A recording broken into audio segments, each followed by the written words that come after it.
जी sir, आज हम लोग बात करेंगे बेसिकली कन्वोल्यूशन की कुछ एक प्रॉपर्टीज़ की। तो ट्रांसफ़र फंक्शन हम लोग जानते हैं कि वाई एस बाई एक्सेस आता है हमारे पास बेसिकली एच एस।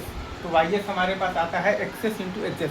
तो वाई टी आ जाएगा हमारे पास एक्स टी का कन्वोल्यूशन ले लेंगे एच टी के साथ। तो एफ टी का कन्वोल्यूशन जी टी के साथ वो डिफाइंड कैसे होता है, इंटीग्रल फ्रॉम माइनस इन्फिनिटी से infinity F tau into D T minus tau D tau. तो वो बन जाएगा F T cross D T, ठीक है, जो कि है आपके पास बेसिकली वाई टी, राइट।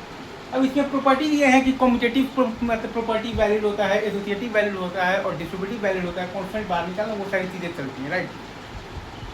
अच्छा, अगर एक्स टी का कोई बोले कि कन्वोल्यूशन बताइए with the del of the T minus T one, तो वो क्या आएगा, इंटीग्रल फ्रॉम माइनस इन्फिनिटी से infinity X tau into del of the T minus tau minus T one into D tau. तो डेल्टा फंक्शन की properties अगर आपको आता है तो उसको आप लिख देंगे X of the T minus T one, ठीक है।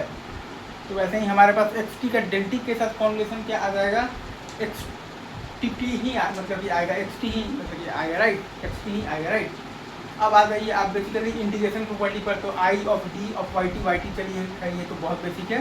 इसके बाद एक मेन चीज़ जो आपको दो तीन जगह काम आएगा वो ये है कि D by D T of x T का कन्वोल्यूशन अगर आप एक्स टी के साथ करेंगे तो एक्स टी का आप ले लें और उसका कन्वोल्यूशन ले लें आप D by D T of the x T के साथ, या फिर आप पहले एक्स टी को ही डिफ्रेंशिएट कर दें।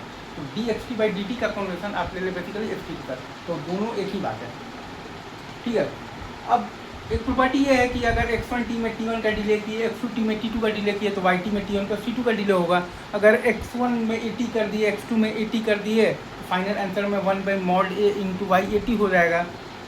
लास्ट प्रॉपर्टी, अच्छा अब ये है कि x1 अगर आपका t1 से t2 के बीच में है, x2 अगर आपका t3 से t4 के बीच में है, तो y आपका बेसिकली t1 प्लस t3 से t2 प्लस t4 के बीच में होगा, राइट। और एरिया प्रॉपर्टी ये कहता है कि अगर x1 का एरिया a1 है और x2 का a2 है तो y का एरिया होगा ए।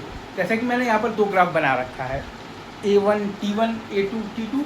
फाइनल जो बनेगा वो एरिया को बराबर करना है, तो a1 t1 a2 t2 बराबर हाफ इंटू आ जाएगा 2t2 इंटू एच। तो एच का वैल्यू आपके पास आ जाएगा a1 इंटू a2 इंटू आ जाएगा बेसिकली t1।